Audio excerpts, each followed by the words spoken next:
Chaque peuple écrit son histoire. Chaque peuple écrit son histoire avec les outils de son temps. Le temps qu'il faut donner à tel ou tel ne se décrète pas. Oui, je vous donne 18 mois, organisez-vous. Mais si en 18 mois ce n'est pas possible, ce n'est pas possible. Donc en quelque sorte, c'est comme si il y a une raison un tout petit peu qui assimile Goïta. Mais il a quelque part raison. Quand tu regardes le Mali depuis 2012, ou bien même depuis bien avant, mais ce n'est pas stable.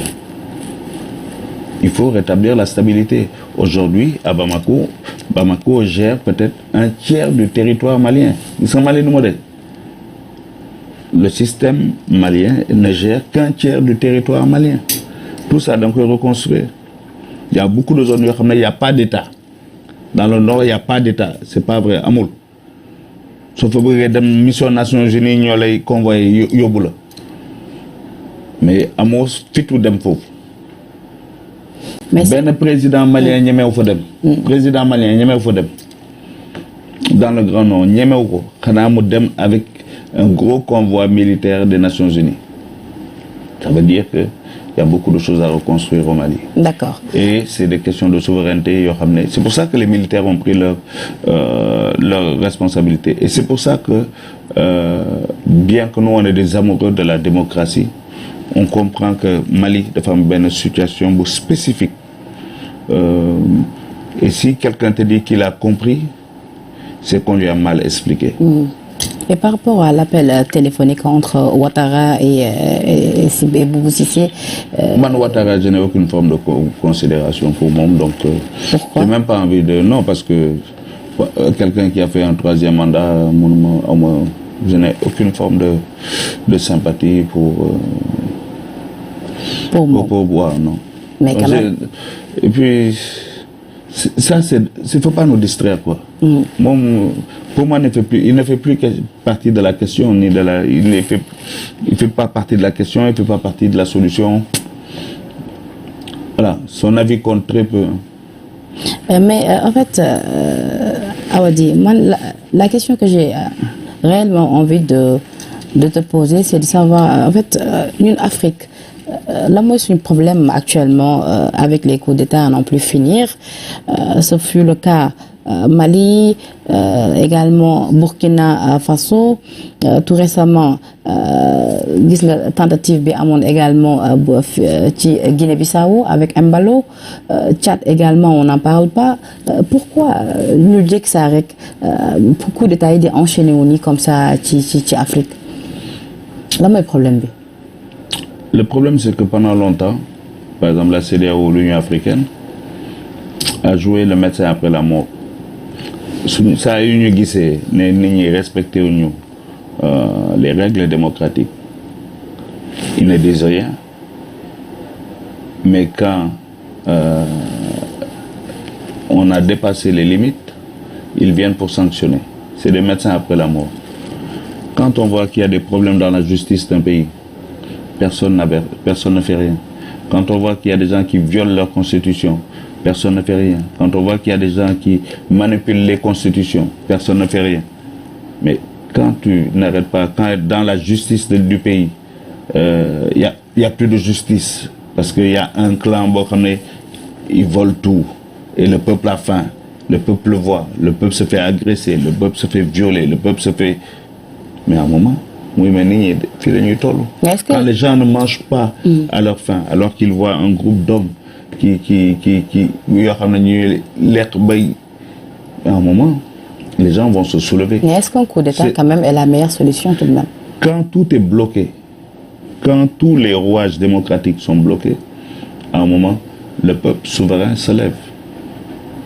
Et quand le peuple se met debout, malheureusement, qu'il s'agisse, ça peut passer par des militaires, ça peut passer par un groupe d'hommes, mais à un moment, il va renverser démocratiquement les gens qui sont là, qui sont devenus impopulaires parce qu'ils n'ont pas respecté les règles du jeu. Quand un peuple respecte les règles du jeu et que les institutions sont fortes, d'où un coup d'État. Mais si nous fragilisons les institutions, coup d'État dynamique. C'est pour ça, en mars, ici, on a dit heureusement qu'on avait des institutions fortes, filles Sénégal. Mais suñuy foowee suñuy institution suñuy manipuler justice suñuy foowee affaire mandat yi tout ça peut mener quand il y a des élections qui se passent mal yoo xam ne volonté peuple bi dañ koy jalgati. ça amène des coups d'état. kon su ma déggee li nga wax ne suñu président war na leeral nit ñi ci troisième mandat. évidemment. Voilà. Ça c'est clair. war na leeral ci troisième mandat il faut que les gens aient le sentiment de justice aussi. Tu vois. Et j'espère que par exemple quand il va faire bon heureusement on est très content élections yi elles se sont bien passées. Tu vois. Et ça c'est important. Qu'on respecte la volonté du peuple. Si le peuple souverain a dit qu'à Dakar on veut quelqu'un de l'opposition, il faut qu'on accepte ça, c'est comme ça. Si le peuple souverain a dit à Ziguinchor on veut quelqu'un de l'opposition, il faut qu'on accepte ça. Nous sommes en démocratie, ça. C'est ça la démocratie. Voilà. Mais dans beaucoup de pays, justement, les gens ont joué avec la démocratie. Ils ont violé la démocratie et ils récoltent des coups d'État. Quand on viole la démocratie, on récolte des coups d'État. Et donc, c'est pour ça que j'espère que après ces élections qui se sont bien passées, qui ont donné un signal boo xam ne c'est un besoin d'alternance générationnelle. Soo xoolee gars yi ñu jël. Effectivement. Le maire de Yoff, comment il est jeune. Mooy Sonko di Barthélemy. Personne à 50 ans. C'est des jeunes. Oui, il y a un déclic. Il y a un besoin d'alternance générationnelle. Le président, quand il va faire son prochain remaniement, j'espère que ça va être un gouvernement de jeunes technocrates. Les gens ont sanctionné les politiciens. Soo xoolee bu baax. ci mairie gars yi ñu jël yëpp y a des gens yoo xam ne kenn mësul ñoom sax xalaatuñu. un jour ñu mën a nekk maire. Tu as été surpris par ces résultats? Kan man? Non, j'étais pas surpris. Parce qu'on sent qu'il y a un vent de changement, un vent d'alternance qui était là depuis le mois de mars. Ce qui s'est passé au mois de mars, c'était un signal fort qui disait plein de choses. Il y avait plein de messages dans tous ces gens qui sont sortis au mois de mars. C'était bien plus qu'une affaire de Sonko. Il fallait décrypter ça.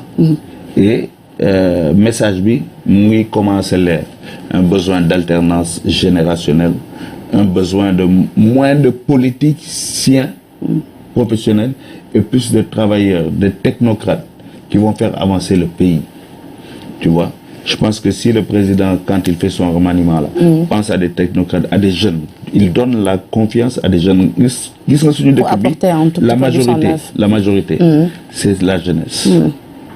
Mënoo gérer un pays sans sa majorité. Tu ne peux pas gérer ce pays sans sa majorité. Sa majorité, c'est des jeunes. Il faut faire confiance aux jeunes. Il faut rétablir le contrat de confiance entre la jeunesse et le pouvoir. Alors, maire yi installé nañ leen ce fut le cas à Ziguinchor avec Ousmane Sonko. Déjà bëgg naa recueillir un tout petit peu sa gis-gis par rapport ak kii di Ousmane Sonko bokk ci opposition mais également nekk koo xamante ni jamono jile nit yi jox nañ ko bopp bu baax a baax. naka nga ko gisee ak également attente yi nga am ci moom ci fay nga xam foofu lañ ko teg ni Ziguinchor en tant que le nouveau maire. Ziguinchor c'est une région magnifique. Mais boo xam ne ça avance très lentement. Man depuis que je suis gamin je vais à Ziguinchor chaque année.